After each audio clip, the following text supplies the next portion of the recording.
साईं मस्ताना जी महाराज जिन्होंने धन धन सदगुरु तेरा ही आसरा के अलावा काफ़ी नारे दिए, मंजूर किए। हाजर नाजर जिंदा राम तेरा ही आसरा, जिसने जपाया जिंदा राम तेरा ही आसरा, दोनों जहां के बाली दाता रहबर तेरा ही आसरा। सो जिंदा राम वो गुरु मुर्शिद कामिल सतगुरु मौला, जिसको मालिक ने अपना मैसेज, अपना संदेश देने के लिए बनाया हो, वो जीता जागता राम है। कोई उसे बात सुन ले तो अवश्य उसका आवागमन खत्म होता है, जीते जी गम दुख दर्द चिंताएं मिट जाया करती हैं। क्योंकि वो जीता जागता गुरु सतगुरु जिंदा राम उस राम की ही बात बताता है, अपनी बड़ाई नहीं गाता। और उसकी जो बात सुन ले तो इसका मतलब सीधा सीधा है कि वो परमात्मा की बात को मान रहा है। और जो सृष्टि का कर्ता धर्ता अल्लाह वाहिगुरु राम है, अगर कोई उसी की बात को मानने लगे तो ये हो ही नहीं सकता कि उसके जीवन में, परिवार में कोई दुख दर्द परेशानियां आए, सब मिट जाया करती हैं। तो इसलिए साईं मस्ताना जी महाराज फरमाया करते, हाजिर नाजर जिंदा राम तेरा ही आसरा। और जो अमल करते हैं, सुन के मान लिया करते हैं, उस जिंदा राम के जलवे उन्हीं को नजर आते हैं।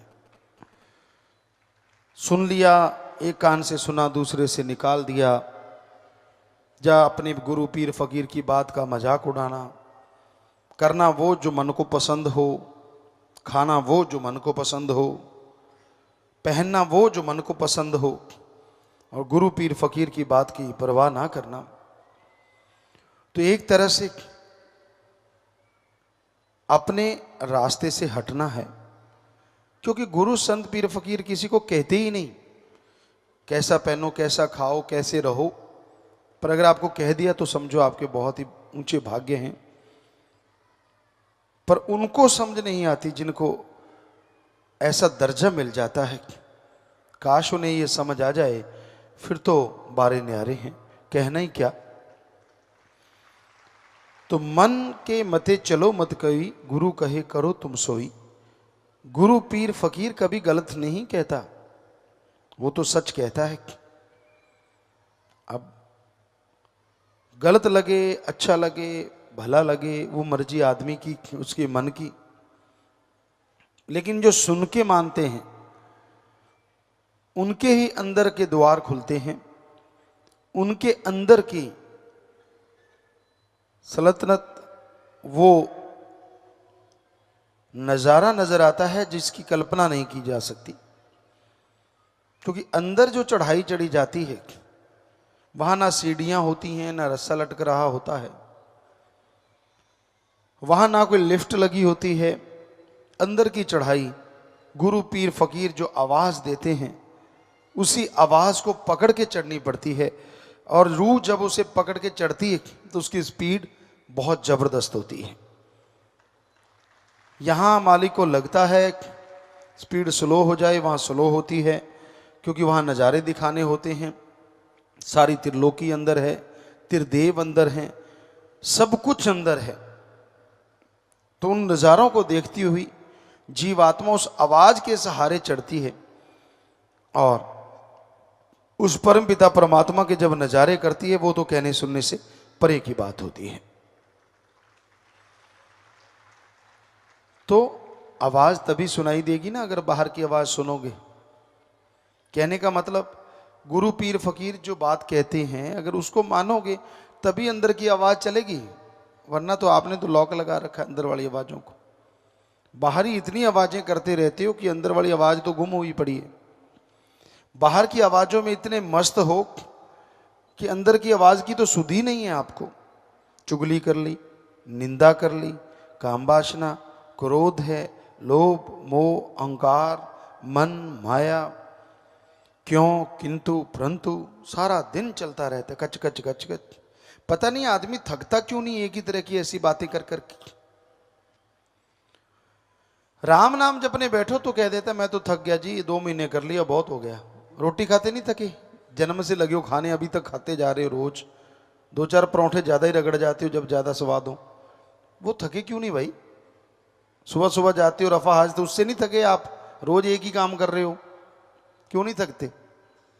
नहीं थकते ना। कपड़े रोज पहनते हो, नहाते भी हो ज्यादातर, तो राम नाम में ही थक जाते हो, बाकी किसी काम धंधे में नहीं थकते।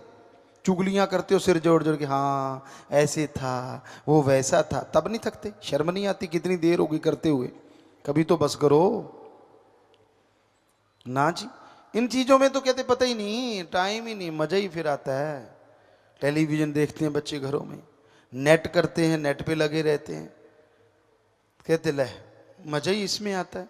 आंखें बर्बाद सारा दिन देखने से, सुनने से कानों में गलत असर जाता है, और दिमाग में तो जाएगा ही जाएगा अगर दिन रात लगे रहोगे। ठीक है, लिमिटेशन हो उसमें आप देखिए, कुछ गलत नहीं, और गलत देखिए ना, ये बहुत जरूरी है। तो कुछ गलत नहीं, लेकिन आप तो लगे रहते हो, आपको तो मजा ही नहीं आता। वो जिंदगी वैसी लगती है बेसार। किसी ने 4 बातें कह दी, अब आप कैसे हो आपको दर्पण में पता है। शीशे में देखो, बिल्कुल ओपन माइंड होके आपको पता चल जाएगा मालिक ने कैसा थोबड़ा दिया है, कैसा रंग रूप दिया, सारा बढ़िया है, जैसा भी दिया है अच्छा दिया है। पर कोई आपको मक्खनबाजी लगाता है, आप तो इतने ऐसे हो, कहाँ जिंदगी रोल दी, यो आप तो इतने खूबसूरत हो, फलां धिंकड़, और आप फूल के कुप्पा हो जाते हो, बस पिन टच करने की जरूरत है, पटाखा बोलने वाला है। जैसे हो वैसे हो, शीशे में रोज देखते हो, आपको भी पता है, और शीशा झूठ नहीं बोलता। हाँ, थोड़ा झूठ बोल सकता है, रंग की काला पीला दिखा सकता है, वो हो सकता है फर्क उसके पानी का, अदरवाइज तो जैसा नैन नक्श है वो तो दिखाएगा ही ना। तो फिर आप दूसरों की बातों में क्यों आ जाते हो? खास करके हम अपनी बेटियों से कहना चाहेंगे कि किसी की ऐसी बातों में मत आया करो। वो आपको यूज करने के लिए, आपका इस्तेमाल करने के लिए आपको बटरिंग करते हैं, और आप अच्छा, तभी सारा चेंज ही हो जाते, हाव भाव, कपड़े लत्ते सब, एक्शन, एक्शन पे एक्शन, सामने रिएक्शन। तो ये सारी गड़बड़ है। क्यों भाई, ऐसा क्यों सोचती हैं आप? ठीक है, मालिक ने आपको बढ़िया बना रखा है, खूबसूरत हैं आप, सुंदर हैं आप, जैसी भी हैं सुंदर हैं, जो मालिक का नाम जपती हैं, उससे सुंदर कोई हो नहीं सकता। पर दूसरे के कमेंट से या दूसरी की निगाह से आपको होता क्या है? क्यों बहक जाती हैं, क्यों फिसल जाती हैं आप? किसी लड़की ने कह दिया हाँ आप तो ऐसे हैं वैसे हैं, कुछ बोल दिया, आपके सपनों में भी वही चलता है, हाँ मैं तो पता नहीं परी बन गई, पंख निकल आते हैं, उड़ रही हो। जबकि उठती हो तो चारपाई से उठना मुश्किल होता है, सुबह सुबह माँ 4-5 बार उठाएगी तब जाके उठती हो। सबके साथ एक जैसा नहीं है, पर बहुतों के साथ ऐसा है। तो बेटा क्यों क्यों आप फिसल जाती हैं, फिर आपकी जिंदगी नरक बन जाती है, क्यों ऐसा करती हैं आप? आप जैसी हैं बढ़िया हैं। तो हमारा कहने का मतलब, हमारी बेटियों को ये ध्यान में रखना चाहिए, किसी के बहकावे में, किसी की झूठी बातों में कभी नहीं आना चाहिए, क्योंकि आज घोर कलयुग है, लोग आपको इस्तेमाल करना चाहते हैं, दैट्स ऑल। गंदी उनकी हवश होती है, वो उसी हवश के चलते ही आपको ऐसी निगाह से देखते हैं, ऐसी बात कहते हैं। जिनके साथ हुआ होगा उनको पता है कि हाँ गुरुजी सच कह रहे हैं, जिनके साथ नहीं हुआ उन ना ही हो, मालिक करे वो बच के रहें, इसलिए हम आपको ये बता रहे हैं। तो ये आदत होती है, फितरत होती है ये नर मादा में। तो बेटा हमारी तो यही गुजारिश है कि ध्यान रखा करो, जिंदगी में सब कुछ है, खुशियां हैं, बस आप जैसे हैं वैसे हैं, आपको पता है। कोई कुछ भी कहे ध्यान ही ना दो उसकी तरफ, अपना एम बना के चलो, अच्छे पढ़ो लिखो, अच्छे बन जाओ। जब कुछ बन जाओगे आप मैरिज करवाओ, जैसे मर्जी, वो आपकी मर्जी है, माँ बाप की मर्जी के साथ रहो तो कहने ही क्या, और आपकी मर्जी के साथ माँ बाप रहें तो फिर कहने ही क्या, दोनों बातें साथ साथ हो तो फिर दोनों कहने ही क्या। सो जब तक एम है पढ़ाई का, जब तक एम है कुछ बनने का, तब तक आप पढ़ें लिखें, अच्छे बने, बाकी चीज़ों को आने ही ना दें, एमलेस ना हो कभी, क्योंकि दुनिया में बहलाने फुसलाने वाले बहुत हैं। तो ये बात पे बात आई तो हमें लगा कि हमारी बच्चियों को हम बताएं, क्योंकि माँ बाप अपने बच्चों को हमेशा बताता है कि ये बेटा ऐसा नहीं करना चाहिए, जैसे बचपन में ये नहीं खाना चाहिए, ये नहीं पीना चाहिए, ये नहीं पहनना चाहिए। तो ख्याल में आया कि क्यों ना आपको भी बताएं कि किस तरह लाइफ में आपको रहना चाहिए। किसी की बातों में ध्यान नहीं देना चाहिए, क्योंकि वो आपको हत्थे से उखाड़ना चाहते हैं। एक बार आप उखड़ गए फिर कोई बात नहीं पूछता, ये कहने की बातें होती हैं। सो पीर फकीर हमेशा सच बताते हैं, और यही होता है जिंदा राम का कमाल कि जो उनकी उस बात को मान ले, हो सकता है मौत जैसा कर्म भी बदल जाए, क्योंकि ऐसा होते हमने देखा है।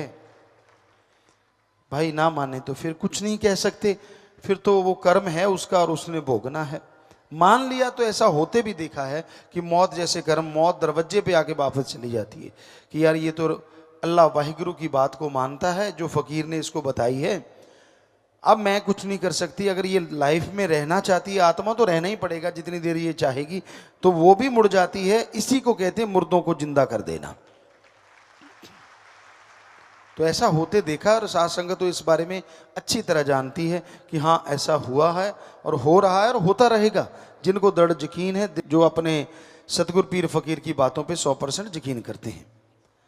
सो हमारी यही गुजारिश है, हम कहें हमारे पाँव दबाओ मत दबाओ, हम कहें हमारे लिए कपड़ा लो, हमें पता है आपका जज्बा है, आप तो कपड़ा क्या पूरी दुकान ले आओगे, पर कभी ना लाओ, हम नहीं चाहते, क्योंकि हम अपनी पर्सनल सेवा करवाते ही नहीं। सतगुरु अल्लाह वाहिगुरु शास्त्र नाम शाह मस्तान जी दाता ने ये वचन किए हैं कि बॉडी बहुत जबरदस्त है, तो वो जबरदस्ती रहेगी। हम तो आपके सिर दबाते ना थके, अगर सिर दर्द है और आपके कहीं दर्द है वो दबाते नहीं थकते। 5-5.5 करोड़ हो गए हैं, आपको पता नहीं चलता, वो बात अलग है, पर आप ऐसे जहरा तौर पे तो कभी ना दबाओ। पर तब तो कहते हो आ जाओ आ जाओ आ जाओ, तो आना ही पड़ता है ना उस सतगुरु को, अल्लाह वाहिगुरु को। वो तो आता ही है ना, पर किस रूप में आता है वो उसकी मर्जी। तब तो कहते हो नहीं हाय मेरे दर्द है, आ जाओ अब तो आ जाओ। वैसे अगर आपको कहने लगे बेटा तेरा सिर दबा दें, कभी नहीं दबाओगे। कई बार बच्चियों को कह देते, बेटियां होती हैं बैठे, पापा सिर दर्द रहा बेटा दबा दे, नहीं, अरे नहीं को क्या हो गया, बाप है। तो जोर जबरदस्ती कभी थोड़ा, हमें पता है कई चीज़ों का आयुर्वेदा का गले पड़ जाते हैं, हम वो दबा के ठीक कर देते हैं। बहुत सारी चीज़ें हमें आती हैं, हम प्लेयर रहे हैं, बहुत सारे कमर के डॉक्टर आए थे, अब हमें नहीं पता MP सिंह थे या दूसरे थे, वो ऐसे झुके हुए आए थे। पिताजी ऑपरेशन बोला, बहुत पहले की बात है, वो सीधे नहीं हो रहे थे, झुके झुके झुके झुके आए थे, झुके झुके कहते मैं तो काफ़ी देर से घूम रहा, सीधा नहीं हुआ जा रहा। हमने कहा बात ही कुछ नहीं, आजा बेटा अभी करते हैं ठीक। तो हरदीप होता था गेट के पास, हमने कहा इधर आ बेटा, काफ़ी मोटा ताजा, तो इधर आ। वो आया, हमने कहा बैक जोड़ लो, दोनों ने पीठ जोड़ ली। हमने कहा इसकी बाजू पकड़, आप मत कर लेना ऐसा कुछ, आपको आता जाता कुछ है नहीं, कहीं सुन के करने लग जाओ। हमने तो स्कूलों में खेला करते तो ऐसे आम ही बात होती थी, कोई ऐसे हो जाता हम पकड़ते तड़ाक सीधा हो जाता। स्कूल में बच्चों को पता है, जो प्लेयर ने हमसे सुना है कि अगर आपके पाँव में मोच आ गई तो भाग बेटा 2 राउंड लगा लगा लगा। वो चीखते हैं हाय पिताजी नहीं भागना, भागना कैसे नहीं, भाग। तो वो भागते। हमने कहा अब भाग लोगे तो अभी ठीक, वरना 7 दिन के लिए चारपाई पे लेट जाओ, दोनों में से जो मर्जी कर लो। तो क्योंकि ये चीज़ें प्रैक्टिकली की हुई थी, तो उस डॉक्टर को पकड़ा, उसने एक झटका दिया, सीधा हो गया। वो उसको यकीन ना है कि मैं सीधा हो गया, कहता मेरे को तो ऑपरेशन बोला था रीढ़ की हड्डी का। हमने कहा हो गया बेटा चल जा। सो आता, क्योंकि प्रैक्टिकली लाइफ में बहुत कुछ ऐसा किया है, खेतों में काम करते, दाती से फसल काटते, शास्त्र नाम दाता रहबर के रहमो करम से हमने भी 1-1.5 एकड़ एक दिन में फसल काटी है, गेहूं काटी है, जो कहते गवाते काटा करते थे। आप में से कोई ना कोई होगा जिम्मेदार जिसने कभी काटी होगी आधा एकड़ या 1 एकड़, तो हमने 1.5 या 2 एकड़, हमें याद नहीं है। आप जो राजस्थान का था कि 10 कनाड़ा सी या 15, याद नहीं है, कि वो 2 एकड़ के करीब बनता था, वो हमने सुबह से लेके शाम तक काट दिया था अकेले। तो आप में से भी कोई ना कोई बुजुर्ग होगा जिसने कभी ना कभी ये कंपटीशन लड़ा होगा, है कोई ऐसा? जी कुछ बैठे हैं बुजुर्ग, उन्होंने हाथ खड़े किए हैं कि ऐसा कंपटीशन लड़ते थे कि 1 एकड़ काट दो, या जी, तो इन्होंने भी आधा एकड़ में पूरा कंपटीशन किया होगा कभी ना कभी। तो हमने 2 एकड़ के करीब लगभग वो काटा था।